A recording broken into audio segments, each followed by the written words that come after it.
require, Father Abbot, that I, Gilles Fevloet, being in my 80th year on this earth, tell my story, that I explain the duress under which I chose the path my life has taken, and sincerely repent of all wrongdoing, that you may, in all good conscience, admit me to the brotherhood of the Abbey of St. Bartholomeus in the Principality of Alstadt-Gott. By the grace of God, I obey. It started when I was in the middle of writing the novel about my family, which was busy going disastrously and horribly wrong. And my agent had said, it had to say yet again, I'm sorry, Emma, it's really not working. And as part of that, I thought, well, I'm going to, obviously, one day I'll get this finished, touch wood, and I'll need to be writing something else. I want to be writing something else. So what do I want to write next? And started thinking about things and trying to find there's a sweet spot when you write for a living or write for part of your living. There's a sort of essential Venn diagram which has a circle that says what you're capable of writing, and a circle which says what you can sell, and a circle which says what you actually want to write. And the sweet spot is the space where they all overlap, and the lucky writers, I think, are the ones where that space is big. The overlap is huge and there's plenty of choice. And the unlucky ones are the ones where two of them may overlap well but the third won't. And so I was staring at that gap in the middle and thinking, what am I going to write?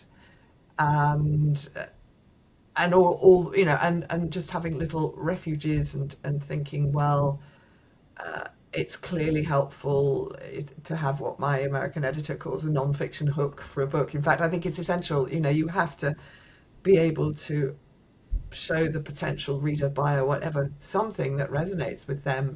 Just this is a book about nothing you've ever heard of, in a place you've never heard of, where nothing you'd recognize happens. It's not an easy sell. However fantastical it really is, however wildly imagined, there's got to be something that makes the reader think, oh, that sounds interesting. I wonder what it would be like to read that. But if you think about what the back of the book's got to say, it's got to tell you something about what that world is like. And as soon as doing that, of course, it's connecting with, it can't help but evoke it in terms of what the reader already knows, in a way. And the novel was going wronger and wronger, and eventually it absolutely crashed and burned, and it all went horribly wrong. And I had to abandon it. But out of that, I wrote my memoir, This Is Not a Book About Charles Darwin, a writer's journey through my family, which is a creative non-fiction exploring creative failure in fiction. And sort of ticking along in the back of my head, after the family novel going wrong, was partly, was I just wrong to think I'm a novelist? Because I thought I wrote novels, and I also teach creative writing, and I thought I knew some of what I was talking about. And does this just tell me I'm completely wrong and deluded? But This Is Not a Book About Charles Darwin did show me that I could still write a story, a narrative, even though that was creative non-fiction. And the fact that I'd failed in the sort of conjuring trick, which is what fiction is, everything we do as writers of fiction, everything we talk about when we talk about technique is how do you get the reader to know this is a novel and yet to read it as if it's true, to stay inside, reading as if this really happened, believing it as we go. I mean, we talk all the time about, I didn't believe this character, I wasn't convinced by, and how do we get the reader to do that? And for that, it's got to be something which we can create in all that realness while it's still being fiction, while it being a story that we made up. And so I was looking for the sort of materials which had something, sort of place, the sort of time, which had something which was real and vivid, and hopefully, somebody browsing in the bookshop would think, "Oh, I know about that. What's that all about, that novel?" But also would leave enough space for me to do my full conjuring trick, my full fiction writing thing of creating a world into which the reader is willing to make this kind of trust fall of reading as if it's true, while equally well they know it's a novel.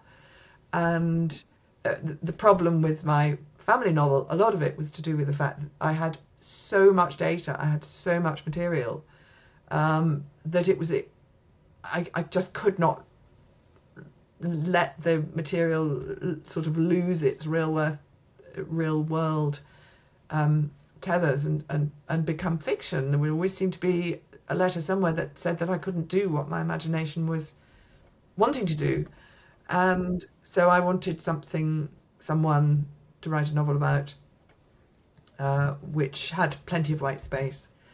And I also, little things like going to Amsterdam with my teenage daughter and going to the Rijksmuseum and suddenly standing in front of a very nice snowy scene by Averkamp, which as far as I knew I'd certainly never seen in real life before. It's your classic Netherlandish scene of skating on the ice, which is the winter scene is a genre that's pretty much invented by Peter Bruegel the Elder. And I had been absolutely overwhelmed with a feeling of I was happy. This is making me relive a time I was happy, a place I was, everything else. And I tracked it back to the bits of my childhood that I spent in Brussels when my father was working there, and indeed to the paintings of Peter Bruegel, many of which were in the museum up the road, the Royal Museum in Brussels. And I had Bruegel's The Census at Bethlehem on my bedroom wall. Other people had pop stars. I had Richard III and Edward and Elizabeth I and Bruegel, and so I started looking him up and reading about him, which I didn't really know very much at all. And first of all, remembered why I love the paintings, and then discovered that here's this lovely comics, sometimes ridiculous, sometimes satirical, sometimes full of horrors, sometimes full of saints. Here's this incredibly alive world, and in every single nativity there are soldiers. And I did some more reading and realized that those soldiers, they look like Herod's soldiers, but this is the Netherlands. This is the Netherlands in the middle of the 16th century. We're talking about 1560, 1570. And they're also Philip II of Spain's soldiers.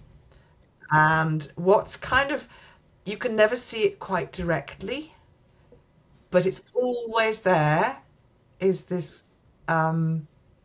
is what was really going on, if you like, which is that Philip owns the what you might think of as the sort of Greater Netherlands, which is what we now think of as Belgium and Holland and Luxembourg, and quite a chunk of northern France and some bits of sort of northwestern Germany.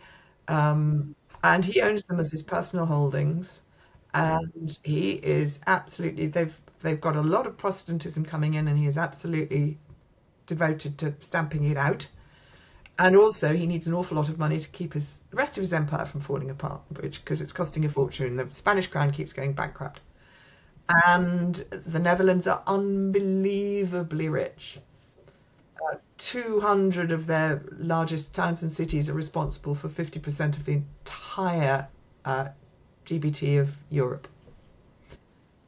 And so you get this disastrous mix of political resistance and religious resistance. So sort of political resistance to Madrid and religious resistance to Rome get catastrophically entangled.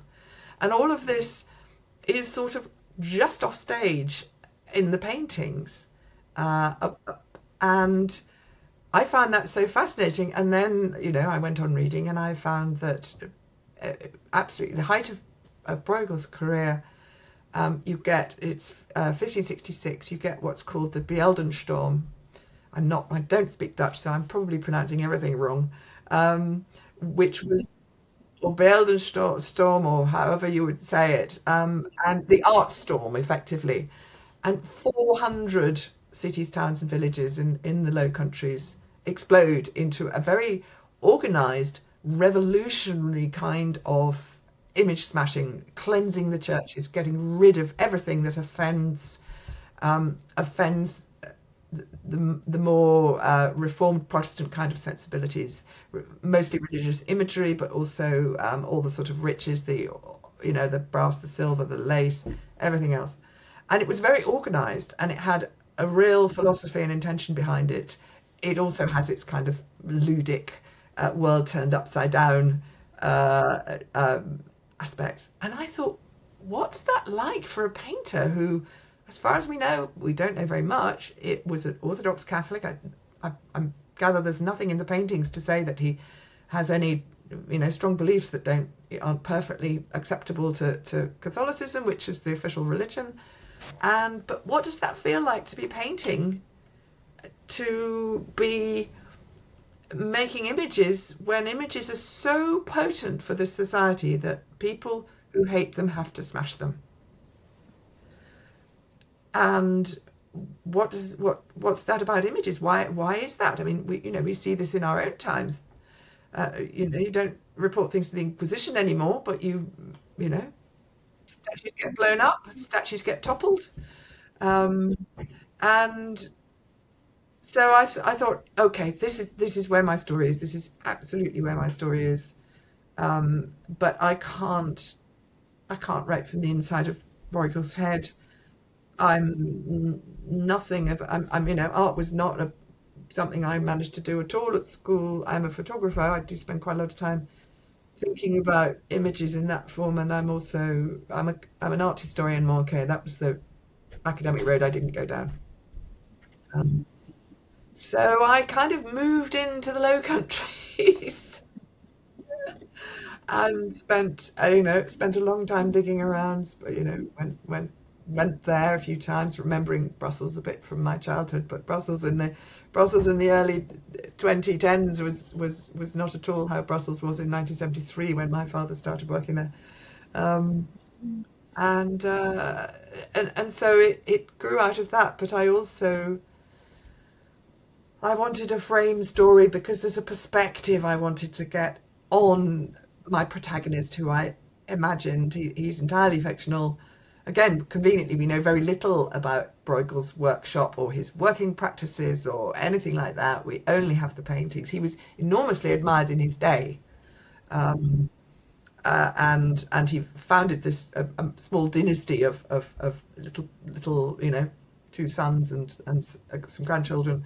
Um, exactly. Though sadly he died when his older son was something like 4, so he didn't ever knew it. Um, but I imagined someone who I could insert into the household, who I called Gil, who starts as a model, and keeping his books because he's good at maths and Bruegel finds it rather dull, and becomes something like a muse and also a friend. I was very fascinated in Wolf Hall by the relationship between Wolsey and Cromwell, and also an old childhood love of mine, which is Antonia Forrest's 2 books about the Shakespeare theatre, the Players and Boy and the Players and the Rebels, which again has a relationship. Now we're all rather more beady-eyed about these relationships, but they don't have to be. That one has a relationship between Shakespeare and his current uh, apprentice, uh, and I found that very fascinating in the way that the fictional character, in growing up and learning to see the world through the eyes of a flawed mentor, learning to think against the mentor as well, learning to see where they disagree and where they agree, but they can't not be changed by that. And so I imagined a frame of old Gil, um, in a fictional part of what is part of the Holy Roman Empire, the sort of the Saarland in what's now very near France, but and then was fairly thoroughly in the German lands, as I've called them. And he wants to enter a monastery. He's always had a vocation to the religious life. And one of the things that Living with Bruegel tests is his vocation for a celibate life enclosed in an order, and it's even more tested when he falls in love. And so I wove those two together and spent a lot of time getting it wrong, as ever, um, and trying it out different ways and having beta readers say, "Oh, I don't think it works," and so on, because that's how it goes.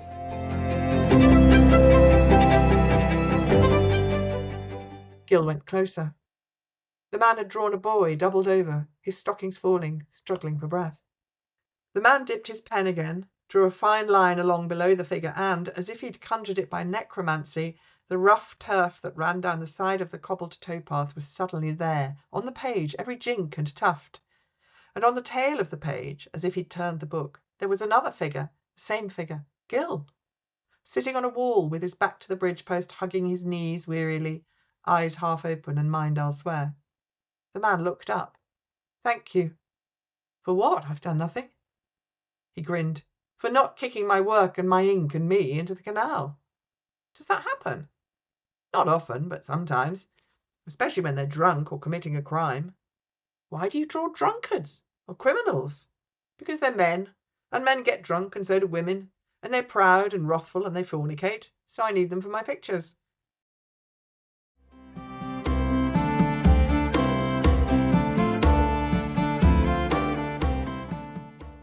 And it's one of the reasons that sort of basic unit of teaching creative writing is the workshop, is because the hardest thing with your own writing is to get a handle on how it reads to others. And so it's both about discovering how it reads to the other people around the table, and it can be very surprising, both what they see that you didn't know was there and what they don't see that you thought was, very obvious. But it's also practicing the muscles of reading, what I think of as reading like a reader, by you reading other people's work. It's much easier to get an objective viewpoint on how writing works on other people's work than it is on one's own, because in some ways we're the worst readers of our own work. We know what we're trying to do. We often don't realize that we haven't done it. And particularly in historical fiction, which I'm always writing and very often also teaching, you're also dealing with what people know and don't know, and what you can assume they know and what you can assume they don't know, and how, if you think you've got some readers who will and some readers who won't, how you give the readers who won't know, I don't know, the political situation of the Low Countries in the 16th century, which people write volumes about, how you can make sure that everybody knows enough to be able to go along with the story without scratching their head or resorting to Wikipedia. Um, I mean, I think it's brilliant when people do get so intrigued by something in one's novel that they go away and look something up because they're interested. But I do think, as a writer, if someone has to go away and look something up in order to get the story at all, then basically, as the writer, you failed. And I'm probably, with students, and I'm sure with myself as well, I'm I'm just as often saying, trust the reader. They'll get as much as they need to know to understand why the character's doing such and such. Don't feel you have to explain. Just because you really enjoyed reading this history book does not mean that it should be on your pages as well. But equally, I'm saying, or particularly often, if people have a rough idea of history, it's often through a very Victorian sort of lens.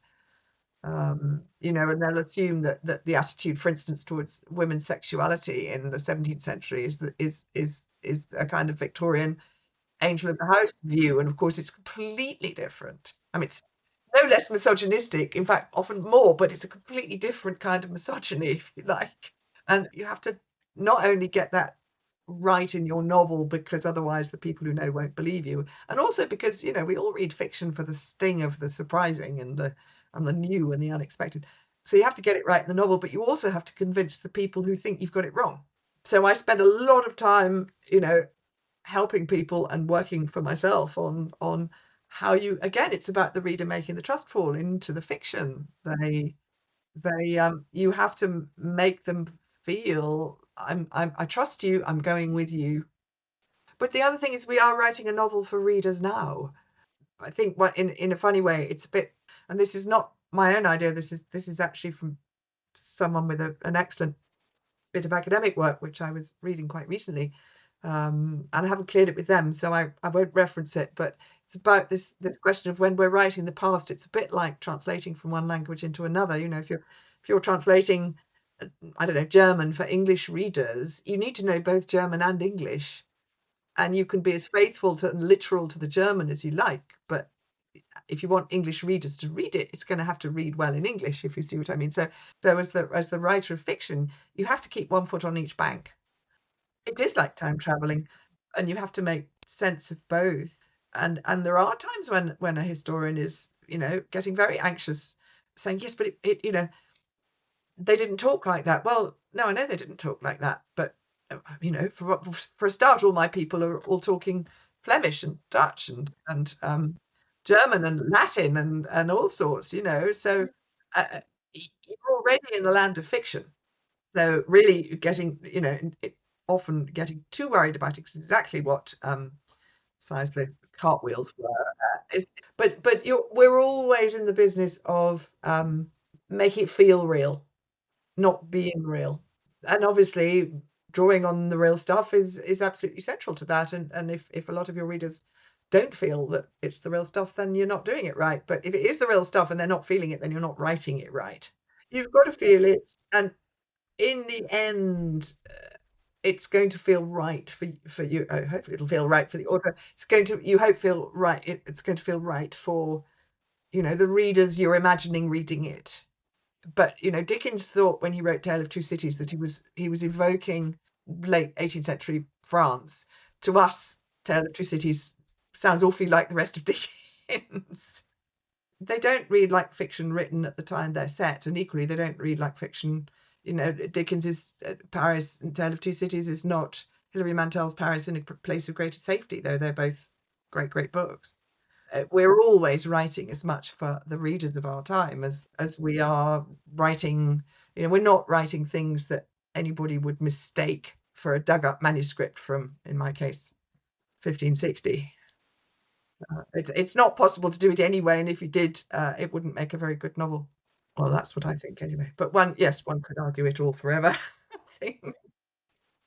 Well, the painting that really set it off wasn't.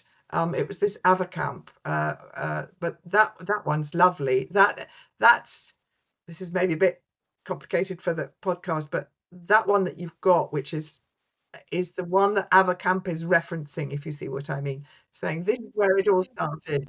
The landscape with bird trap. I mean, in the Avercamp, I'd have to find it. Hang on. In the Avercamp, he actually has a bird trap, which is that little bit thing on the right hand side with a sort of board that's about to fall down. Yes, that's the one that I saw in the Rijksmuseum. The one that really set it off, the one I had on the wall when I was a child, was it's called The Census at Bethlehem, and it is a Bruegel. Yeah, I grew up calling him Bruegel, but I'm never sure I'm right. It's a very unusual subject.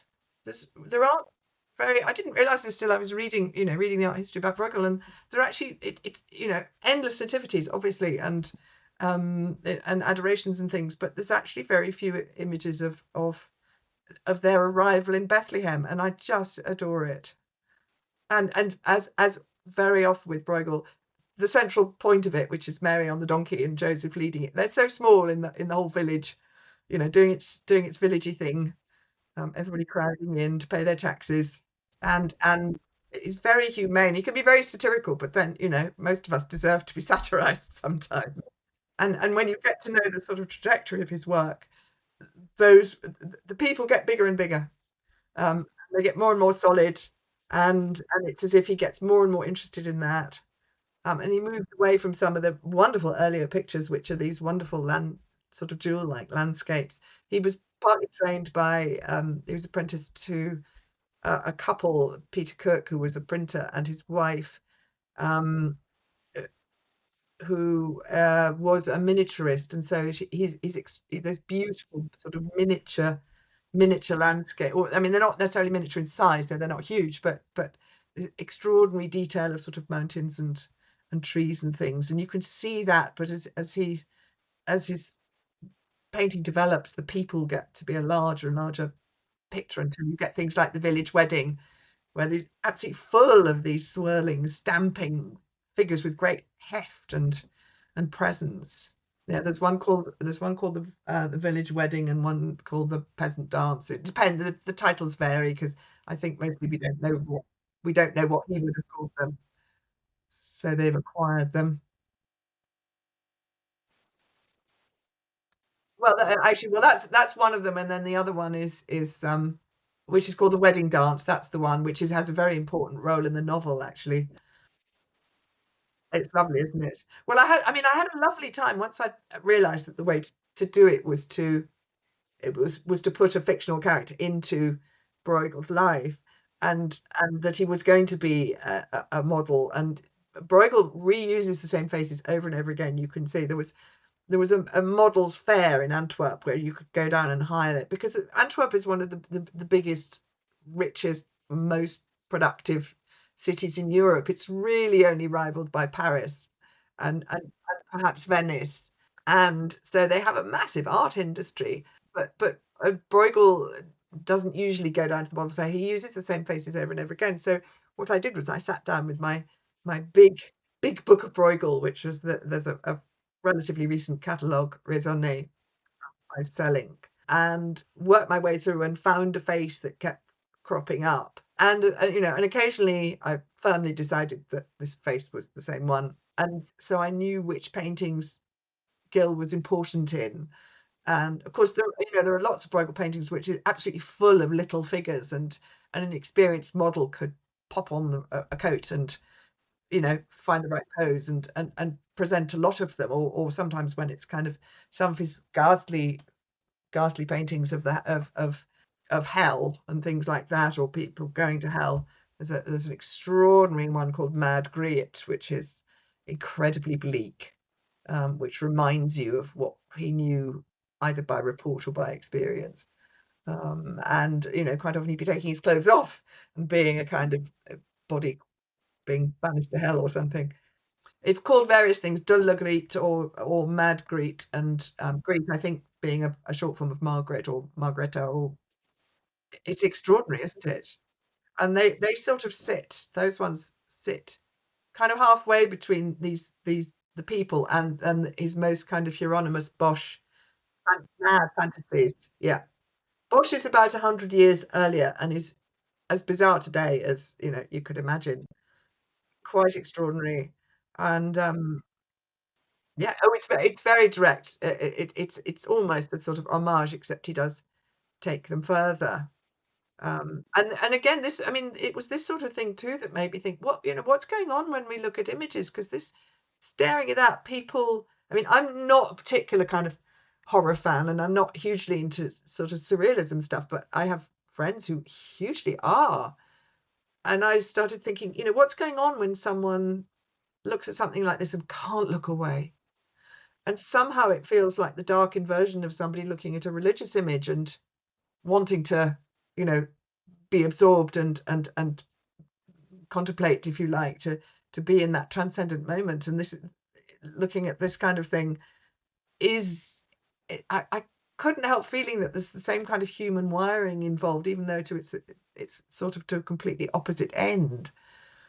And so that was why, realizing that the Beeldenstorm, the the this inferno of image smashing, which was not random vandalism, very much not. I mean, I'm sure there were people who just were having a nice time breaking things, but it's very organized. There were organized gangs of image breakers that went from church to church like a sort of wildfire. So it's not just the locals being fed up with the church seeming to have lots of money when they're hungry, though there's an element of that. I mean, actually, image smashing is the most extraordinarily complicated phenomenon, which I found completely fascinating. But then when you come back to why are we painting images, what is someone doing when they look at an image and they can't look away, and for either beautiful reasons or hideous reasons, and that became absolutely central to to the novel. And these kind of strange Bosch-like paintings of Bruegel's, very much part of that thinking. And also, I mean, the thing that could be quite difficult for us to get our heads around is practically every little, vignette of people doing things and things has some kind of symbolic meaning. I mean, another of the sort of painting that lots of people love are things like he's got one called Children's Games. He's got one of Proverbs. Many, many, many of these, and there's been a lot of scholarly ink spent on it, will be saying this is a reference to a Netherlandish proverb that goes da da da da, whatever it is. And you can unpick them that way, and it's almost impossible. It's impossible to recover that for ourselves, however much we sort of learnedly look that up. It's a bit like it's a bit like the jokes of some of Shakespeare's clowns. You can have as many footnotes as you like, but they don't really make us laugh anymore. And so I didn't feel that I could do that, and I didn't want to be reductive. I also think, talking about creativity, even though I spend most of my time doing that or thinking about it, I just didn't feel I could evoke it convincingly, which was why having someone who is very involved with him and has his own ways of thinking about this stuff. And I found it really interesting to think about what it was like what it's like to model for an artist. I never have, but I have read various things by people who do, and I've imagined what it would be like, and thinking about what a painting that we know would be like when you were standing inside it. One of the really important paintings in the story it's in the Courtauld, actually, up the road from me, is Christ and the Woman Taken in Adultery, which is a little, we'd now say grisaille, which is all just monochrome. But at that date in English, it was often called dead colour, which I find fascinating. Fascinating thing to call it. And thinking about the different people that Gil could play in that painting, and what the other people the other figures in the studio would look like from his angles, which obviously are not the same as the viewer's angles. And that was exactly because Gil he's actually two people in this one. He's on the left-hand side. Can you see there's a man leaning in with a sort of, he's a slightly pointy hairline. Yes. And The that widow's pointy peak. hairline is Gil's. There's a few other people where either he combs it out or he's got a hat on. But the key one is just to the Right. viewer's right. Yes. Is you can see a soldier he's got a breastplate on, and he's leaving, but he's looking back over his shoulder. And that's Okay. also Gil. Oh, nice. Yeah, so it's really a bit of a detective puzzle mystery. Yes, with the freedom that in a sense, I can decide what I feel like. Absolutely. Yeah.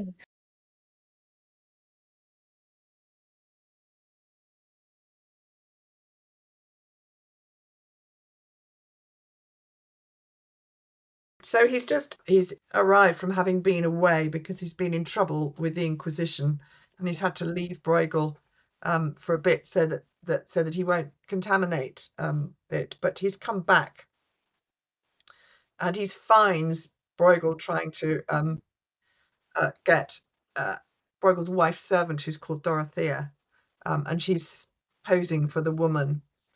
And so she's just arrived, and he's trying to get her get everything set up so he can start the painting. Gil turned away to look at the slew of sketches. Evidently Bruegel had had difficulty working out the right balance of figures and spread of the perspective. There was the woman, and at her left were the Pharisee judges who had condemned her to be stoned to death, and all around them a cobble of heads gazing, waiting, wanting, and Christ must stop this or she would die. So he was lunging forward to write in the sand, Die Sonder ist die, he that is without sin, let him. Gil looked round. Am I Christ? Bruegel laughed. You of all men to say that. Gil grinned. But am I? No, we'll spare your bad knee that. You'll do for him. He waved at the left, where a prosperous-looking man who already had Gil's pointing hairline was leaning forward to peer at the letters Christ had traced. Then he pointed to the right of the woman. Much more important is this fellow. Among the gazing crowds, a man in working clothes was turning to sneak away. You're the first to realise that you're not without sin. Gil began to dig in the chest of clothes. Cap to hide the hairline? It was a close cap with small lappets of the sort which soldiers wear under a helmet. Bruegel glanced and nodded and went back to glaring at the drawing. Gil found a Fletcher's leather apron and then the back half of a breastplate. He held them up. Am I a soldier? This time Bruegel looked properly. You said I'm the first to realise I can't cast a stone. Was I charged with leading the stoning? Bruegel was silent, then nodded. Oh, Gil, I've missed you. Of course. Dorothea, could you come up onto the dais, please? There, Bruegel turned her gently until the light was on her right shoulder. You've been brought before the scribes and Pharisees, and you know there's no escape. You're going to be killed. You're looking at where Rufus is sitting. Rufus the cat got up, stretched his front legs, then back legs, and strolled off. Bruegel and Dorothea caught each other's eye and laughed. Then when she realised Gil was laughing too, she snapped into sobriety. Where Rufus was, Bruegel said, is your judge, the Pharisee, and he has just given the sentence. You are to be taken outside by the soldiers and tied to a tree in the marketplace and blindfolded, and every man in the village is to join in stoning you until you die. Hendrik, come here for a moment, would you? Hendrik left grinding the coal and let Bruegel push him down to kneel where Christ would be. Now, Dorothea, Christ steps forward. And you're startled. You swing round. She did as she was told, but it wasn't right. She tried again, still not right. Bruegel sent Hendrik back to the coal, and Dorothea tried a third time. Bruegel's voice a little sharper, though he kept his temper, and a fourth, and by Bruegel's quick sigh, Gil knew that she'd still not found what he wanted, and there was small hope of better. He said only, Right, Dorothea, don't move. Gil, come here and see it. Mynheer, Hendrik called from the workbench. Is this fine enough? Bruegel went over to the mortar and took the pencil to give the mixture a turn. Bruegel went over to the mortar and took the pestle to give the mixture a turn. No, another 5 minutes, no longer. Don't you know better than to interrupt me when I'm setting the models? Now, Gil. Quietly, Gil trod over to where he should stand and let himself be clay in Bruegel's hands. He can't cast the first stone, Bruegel said, but while his guilt is sending him back to his wife, he can't resist looking back over his shoulder. Gil formed the thought, and the thought formed his body, and Bruegel said, Yes, thank you, looked for his black lead, couldn't find it, went to the box where they were kept, swore, grabbed a scrap of parchment and wrapped it round another piece of black lead and went back to the panel. Silence fell. Gil breathed out and filled his mind with the Gospel according to John. He that is without sin among you, let him cast the first stone at her. So that's what happens. And then he realizes that he's looking at Dortia. It shares her short form. She's born Dorothea, gift of God.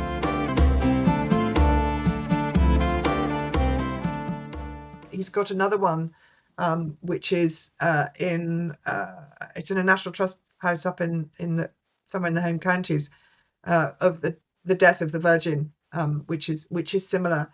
And I made the connection. I haven't read this anywhere, but I made the connection because there were in the kind of Protestantism that gets very worried about images as being religious images as being possibly idolatrous. They lots of people went to enormous trouble to try and figure out what was dangerous and what wasn't, because it was to say that all images of anything real are always terrible everywhere was a very extreme position and actually quite rare. So lots of people were saying, well, anything flat's okay, in the sense that it's the statues that are really trying to look real, which are dangerous. And so flat things are okay. And some people said that color is what's dangerous as long as it's black and white. If it's just a print and engraving or whatever, then that's okay. And so I started thinking, what's happening when with all these different distinctions. But Bruegel clearly doesn't have a problem with painting in color, and neither do his patrons.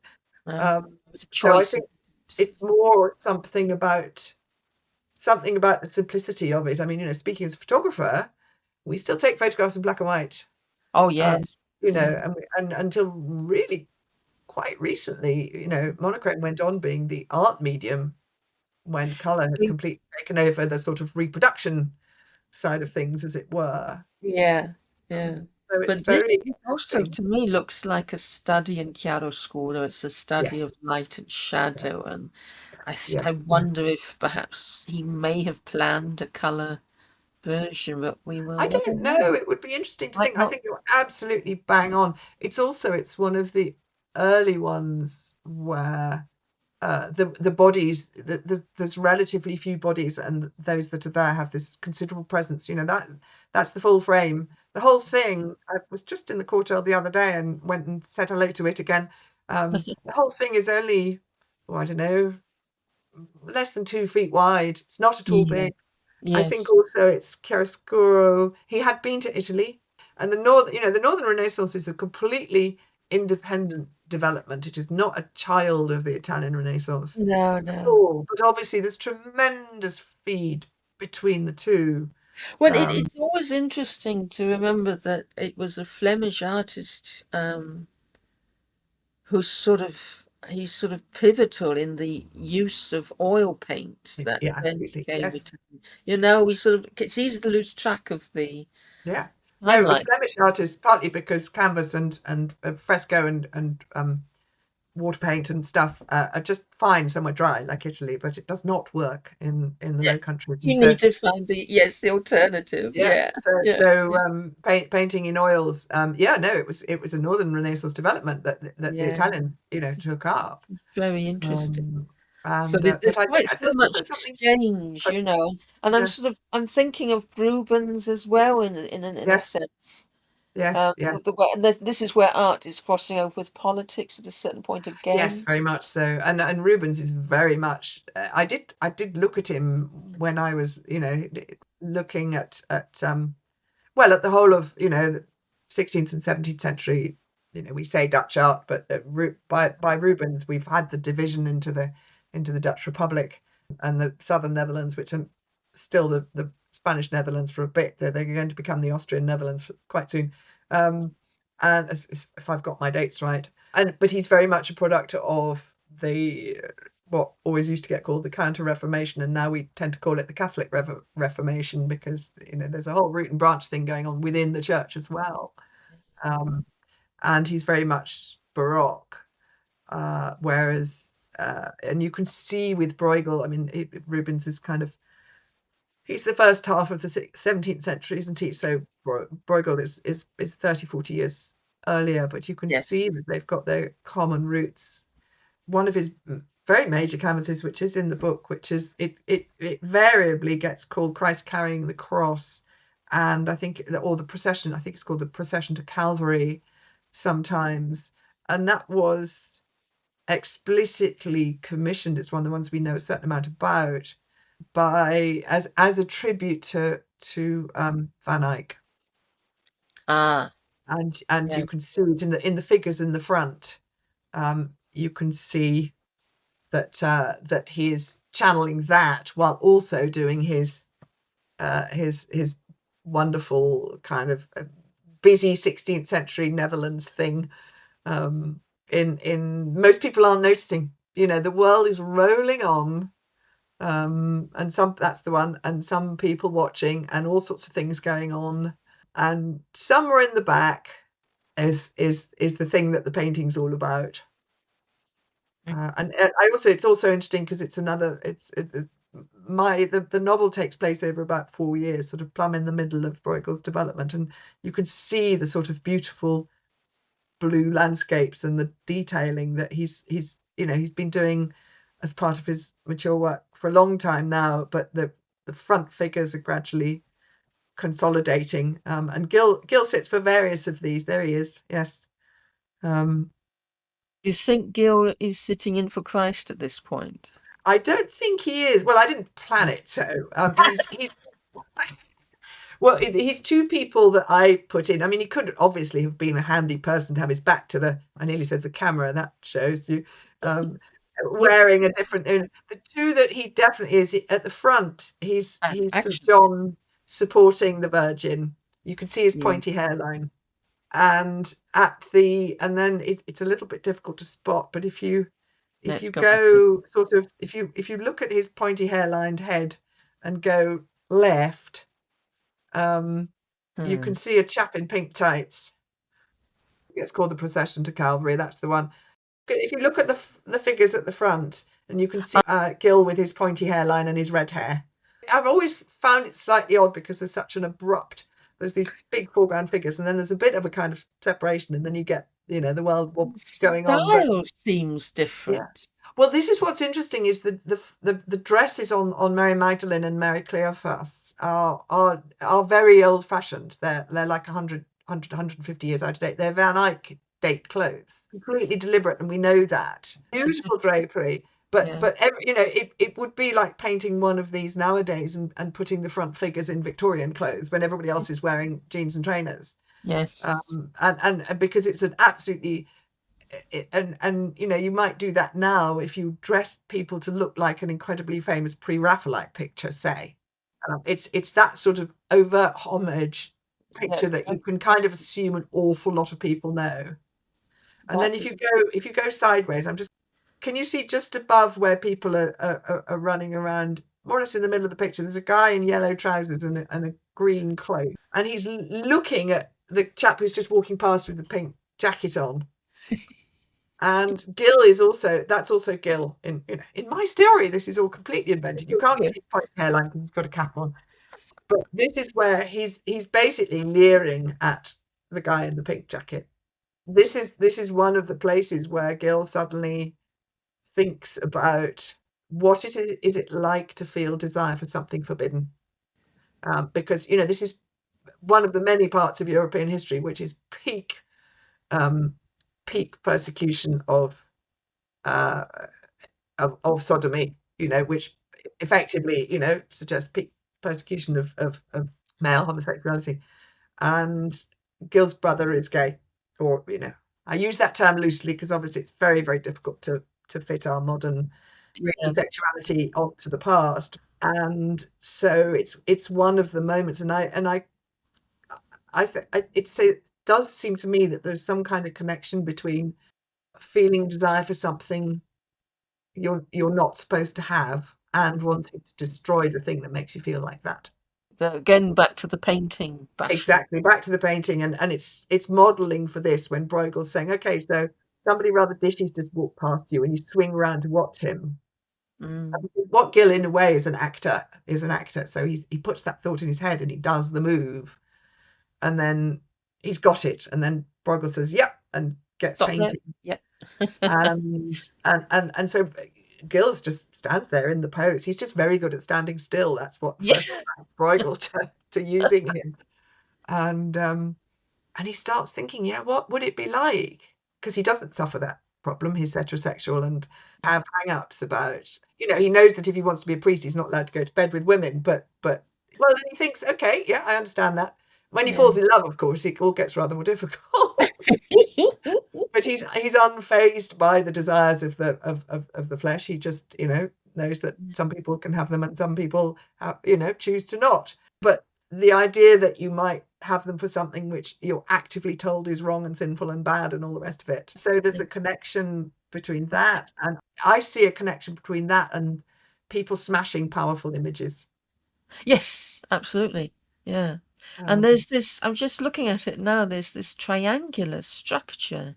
You've got the guy in a little bit in the foreground with a mm, great sack over one shoulder in the act of running, should we say, sort of hopping from one leg yeah, to another. yeah, yeah, yeah, He seems to be looking up towards a gill for yeah, wonderful yeah, woman.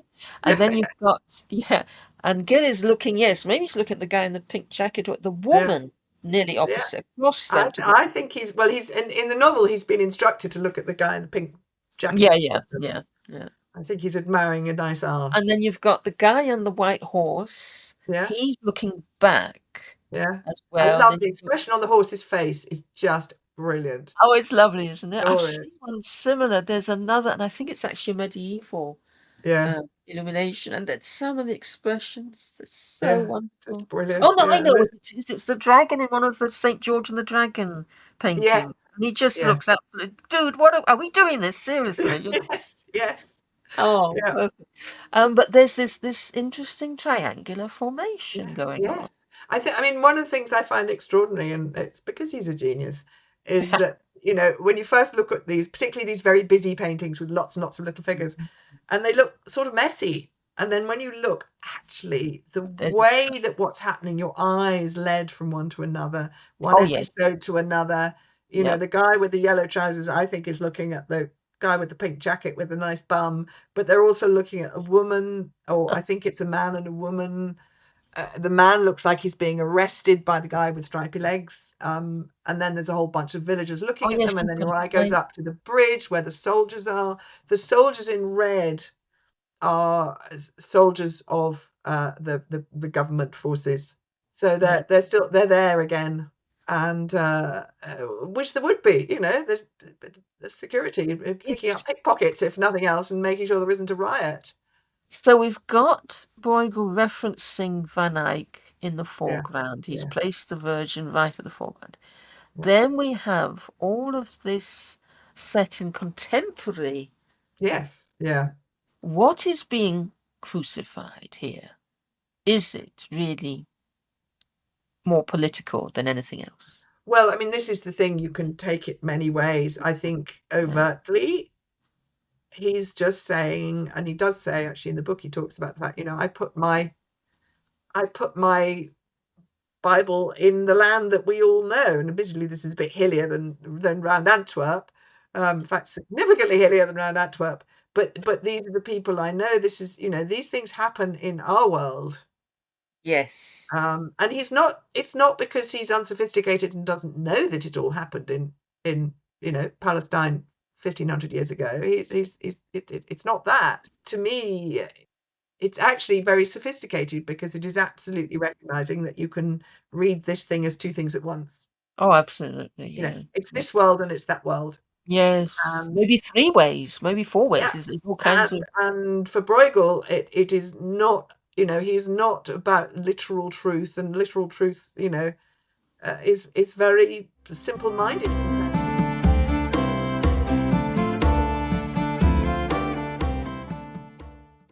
Antwerp was waking up. No longer a forest of rat-filled alleys, vast glimmering windows, bramble-tangled yards, and canals that yawned hard as jet at your feet.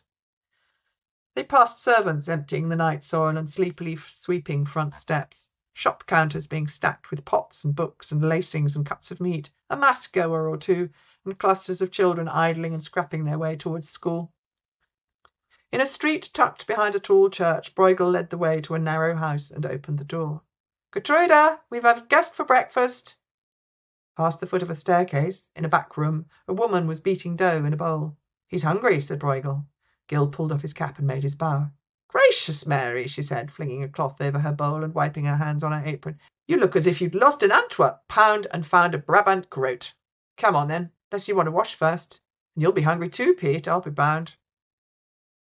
"The pump's outside," said Mynheer Bruegel, nodding at the back door as Mevrouw Bruegel threw Gil a towel. "Soap in the box on the wall." Gil had his head under the gush of water when Bruegel appeared at his elbow with a cloth and a big brown bottle. "Lavender oil. Best thing for tar. But use the soap afterwards if you want your breakfast to taste of breakfast." You threw away the tar pot," said Bruegel, "and the prince. Very wise. Let's leave it at that." He went back inside while Gil set about scrubbing every inch of himself blissfully clean. In the back room there were already half a dozen thick slices of sausage on the dish set for him, also radishes, a great chunk of sheep's cheese, and a roll of new-made bread bigger than his two fists together. "Piet, save the grace." Mevrouw Bruegel put a dish of peaches and early apples on the table. "No one ever goes hungry in this house." I'm fascinated by this guy in the very foreground now with the Mm, this great big bag on his back. It's got, I think, yes, a wooden lid. There's a lovely yeah, big wooden spoon stuck down yes, one. There's beads. There's yes. is he a pilgrim? Well, Is he I'm pilgrim? wondering if he is, or if he's a peddler and he's selling food or something. I Oh, can't really could it tell. be? And what is that on the back? It's a sort of, is it a kite? It looks Are a bit those like it, kites? doesn't it? Yes. Oh. It might be a kite. It might be a skin. Oh, Uh, maybe it's a skin, it's yes. a skin Parchment. being that's being tanned. I mean, Yes. it's the sort of thing I'm sure some scholar somewhere has got stuck into that We'll and have to look found that one up. other versions of other figures who have something like that, and they say, oh yes, it was well known in in the Low Countries that peddlers of a certain thing, that's how Yeah. they were. Yeah. But I don't know. But the It's more you just, look, the more fun it is. I think as a child, that sort of thing was absolutely what I loved, was peering into these pictures with lots of yes, figures and yes. seeing all of this. People jumping in the mud and people causing hairs, and really quite little that's going on is to do just somewhere in the middle of it all. Christ has fallen for the whichever time it is. Um, Yeah. just part of life rolling on. I mean, I don't know if you know Auden's poem Musée des Beaux-Arts, which is about, let me find it. One of the pictures it talks about is about what he thinks is, he calls a Bruegel, an elder Bruegel. We think it probably is actually a copy. It's Landscape with the Fall of Icarus, which is also in Brussels actually. So I did know it as a child. The current state of scholarship, most scholars now think that it isn't, the one we've got is not a elder Bruegel, though I see that Wikipedia says it is. I think the general feeling now is that it's a copy by one of his sons, because they did that a lot. There are lots of Oh, versions by his sons of many of his paintings. There's no photocopying after all, and no giclée printing. So if no, you exactly. like a picture, someone has to paint another one of it. And also Bruegel was he was very famous, and there was a good market in studio. Or someone comes along and says, I saw so and so in the Duke's Palace, and I want a copy myself, I'd like this. and we'll do it. And of Yeah. course, it's a huge market for engravings, because oil paintings, they're cheap compared to tapestries, but they're very expensive compared to what most of us could afford to have on our walls. Big market is printing. And Antwerp printers are the best and the most prolific in the world. Antwerp's responsible for something like 50% of the entire printed production of Europe. And that's not only books, that's also images and that sort of thing. So and this painting is, what I've decided is that in the novel there's a point when Bruegel is drawing. He's not actually painting this picture, or the original picture of which is lost, but this is the one that is in Brussels now, is a copy. Um, but Auden does. It's a fantastic poem, and he says about suffering, they were never wrong, the old masters.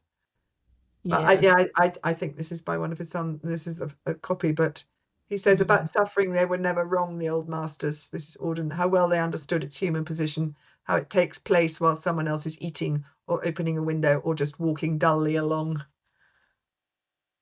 And so I did put in a little bit where Bruegel does. There is an engraving of Icarus where Icarus is quite present, and I find him. So I made him be drawing that and thinking, yeah, but actually nobody'd notice, would they? And if anyone gets that nod to Auden, then I'll be delighted, but I don't know if anyone will.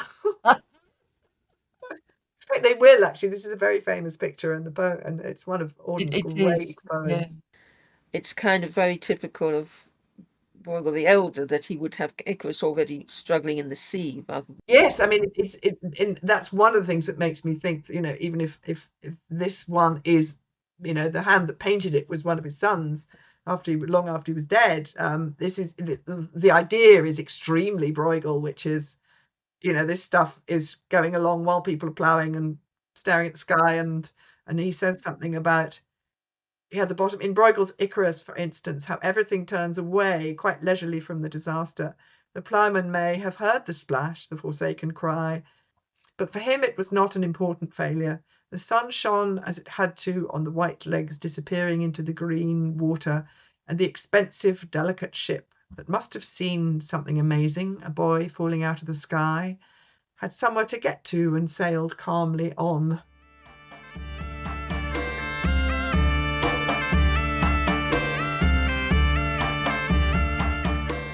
Bruegel blinked, tossed off the last of his ale, then poured them both some more. I think you would make a good St. Michael. New to the job, uncertain, young. and suddenly you're in the greatest battle of all, valiant and frightened. He named the painting The Fall of the Rebel Angels.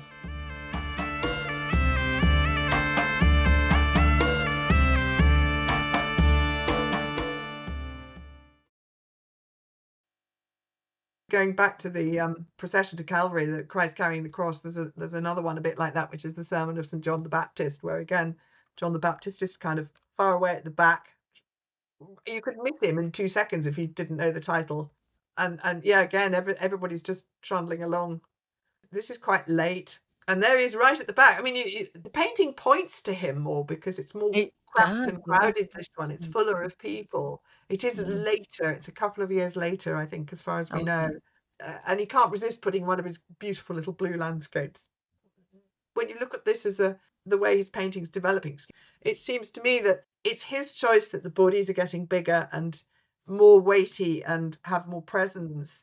Yeah. And he's been doing those little beautiful little landscapes since the first paintings we have by him. Yes. So my theory, which is based on absolutely nothing at all except me deciding to think so, it seems to me that that's the sort of thing that keeps people enjoying his work. That's the thing that people like. So he's offering it to people who that's what they like of his work. But he's jolly well going on with where his painting is going for him.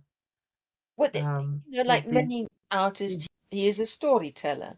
yes, absolutely. One of the things that's interesting is that this is exactly the period in the Netherlands where outdoor preaching is becoming incredibly common and incredibly destabilizing. So that's his selling point then. He could Well, it's maybe, either his selling point or the thing that or puts him in danger. somebody commissioned him maybe. Yeah, unless somebody thinks that this is a Protestant picture. Oh yes, yeah, yeah. So again, he's walking this line because you can't argue with St. John the Baptist as a religious subject. There's nothing wrong with showing that. Is that a cat in the Very foreground? possibly. Or is it a Just trying to dog? see. Yeah, he's very comfortable, isn't he? He's sitting. Yeah, I think it's a puppy dog, Where isn't is it? it? Right in the foreground, the guy with the orange cape and he's with stripes. He's sitting down. He's got his head turned, and I think he's going Oh, to give. yes. Oh, I think it might be a dog. I think he's a dog, and he's going to I give think him it's a some dog. food. He's going to share his nibbles with him. There he is. Oh, I Yeah, don't know. It's a very cat-like pose. You're right. It's got it those could. front But feet. look at the ears. I think it's a poodle. Could be, yes. He's And rather the rather. baby, and I think what looks like a rather Chinese sort of hat is actually, you do see pictures of people in the fields. It's a very Yes, sort of simple sun it's hat. very practical. The way he knits the figures together, I mean, when you look at Bruegel or indeed Rubens, you look at the Night Watch and you Yeah. compare it to the other sort of big kind of portraits of everybody in this guild that other people do, and you realize that the way that the greats at this sort of painting interlink the figures so that they all seem to connect. Yes. Your eye is led from one to the other, and your eye sort of goes wandering around, but it's always brought back into the picture. This is a fortune teller. He's holding out the other guy's hand, and he's Oh, he telling. is. It does look He's, like it, doesn't he? he's Yes, a the guy in palm the sort reader. of pink striped blanket does look He's a just he's a like palm that. reader. Yeah. And Yeah, is that a pilgrim's hat? Is he wearing a coin on that hat? Has that got some? I can't see it. Actually, might be.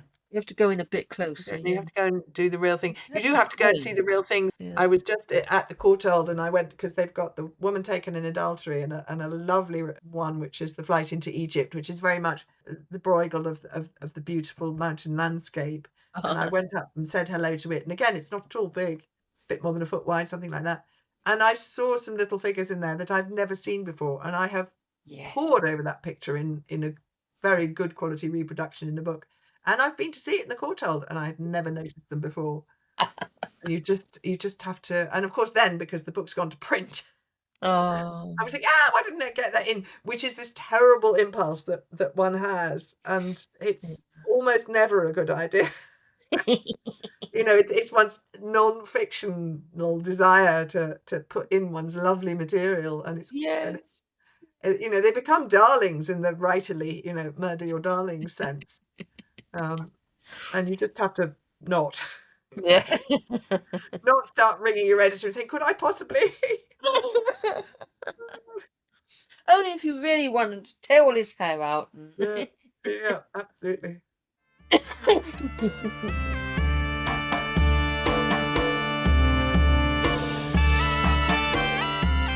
abbey possessed a statue of Archangel Michael, life-sized, in the act of casting Lucifer from heaven. It stood at one of the great pillars of the crossing, on the Decani side. Perhaps you have observed the plinth? The abbey is dedicated to St. Bartholomeus, of course, but St. Michael's intercession has always been much sought after. These valleys have required defending since the days of Charlemagne, said the abbot. So many of the great roads of Christendom meet here, and we have need of all the divine aid we can ask for, through St. Michael's intercession, to cast out evildoers, heretics, rebels, those who would defile or destroy. And when the abbey was cleared, the statue vanished, said the prior. No one knew how. No one knows, or will admit to knowing, said Gill. Precisely. They need him.